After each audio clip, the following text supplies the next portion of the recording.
wasn't some of them, that was fine. But actually, well, it was before I left. It was, it's one of the ones on my website. Wow, that's her name, Kalima? Kalima. Kalima. Kalima. You know her for a while? Long time. Oh, Our kids sweet. went to school together, yeah. That's She's lovely. Probably one of my main friends here. I know a lot of people. It's the best, a lot of community. And, Nice. and I are good friends. So you can go anytime you want. Okay, so we're going to look at right now how we move through this space of the fifth element, and what is seen, and I will say that I can see, is often the slumping that happens. And when shoulders are slumped, what happens is the ribs tend to go in too. So we have a lot of people walking around, and are you one of them? Am I one of them? That we're walking around slightly slumped in, even a little bit during the day. Things to do, places to go. I've got one more test. We're texting, we're emailing, we're on our computer, we're writing. So there are two things we want to consider. One is pulling the shoulders back. The other is pulling the ribs back, because if both aren't done, there will still possibly be a rib slumping or a shoulder slumping.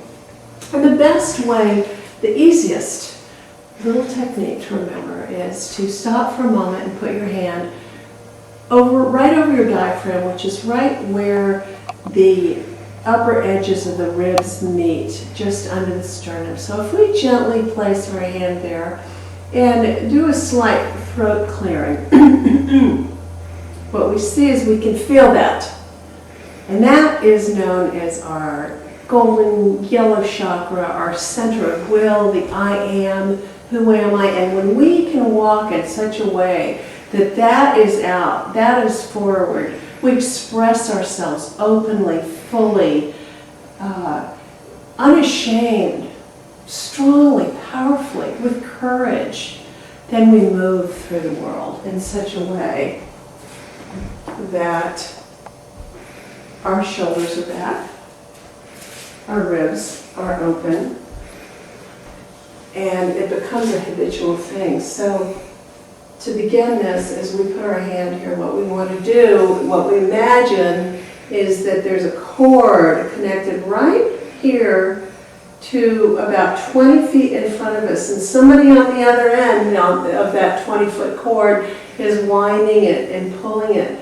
And so we can be in a position, crouched, even a good yoga position, but just taking this shoulders forward, ribs forward position. If we move forward only from this place that's pulling us forward and allow this place to move us forward in the world, then we move forward proudly, courageously, sure of ourselves, ready to respond to any situation that may come along in a way that serves us well, that serves our world, that is connected to what needs to be done, the truth of what needs to be done, because we're connecting with ourselves. And it becomes a habit. It becomes a habit.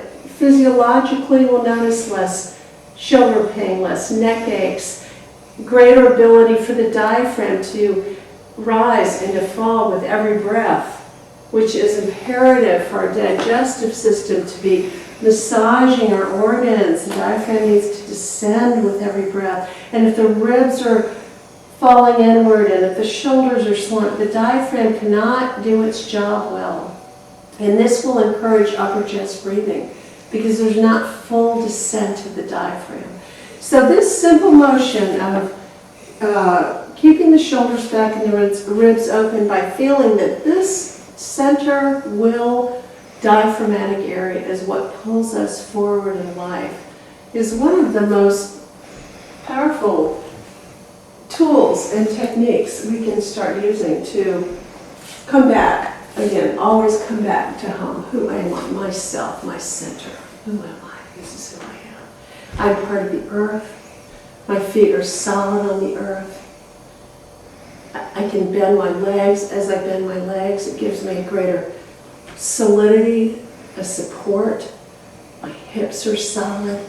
This lower area of my body, notice the core colors in certain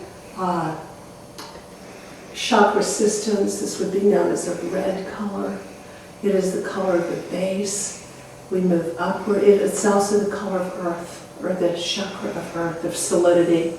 As we move upward, we move into water.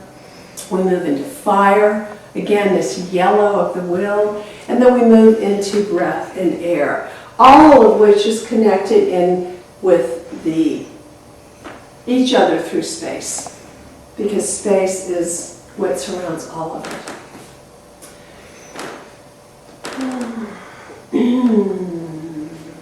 Where to go? Let's see, breathing. Ready.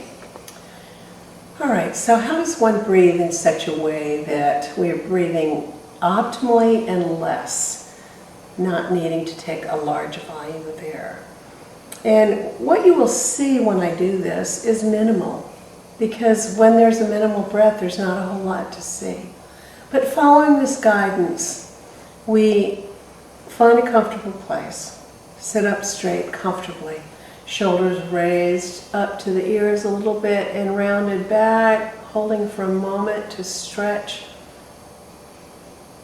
the scapula as if we were going to touch the scapula, and then relaxing the arms down, the shoulders down and back and open. We put our hands on our belly. We become aware of our belly, moving in and out, minimally small, not deep breathing. But when we're able to extend our belly with the inhale and contract it with the exhale, we're using our diaphragm optimally.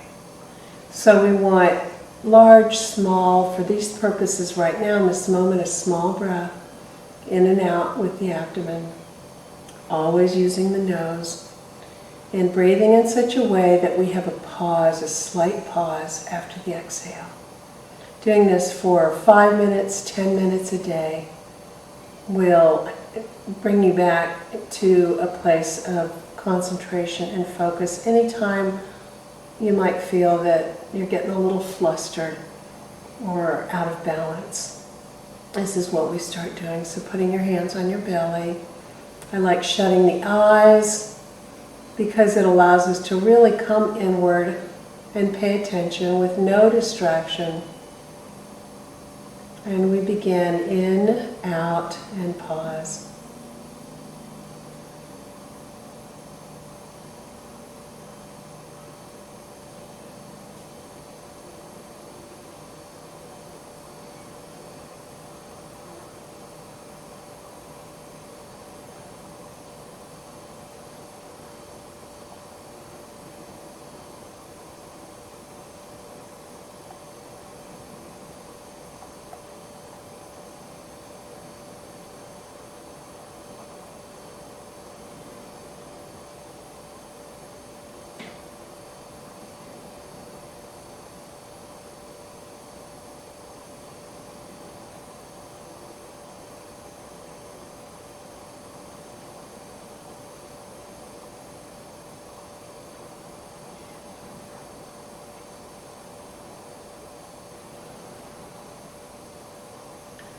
Holding our breath on the pause after the exhale has the ability to, as it's said in yogic literature, take us home to the place of the no breath, where we have certain gases accumulating in our body to allow us to stay in that place, because as this gas, carbon dioxide being one of them, rises in our body, our muscles relax, and oxygen is being used more efficiently.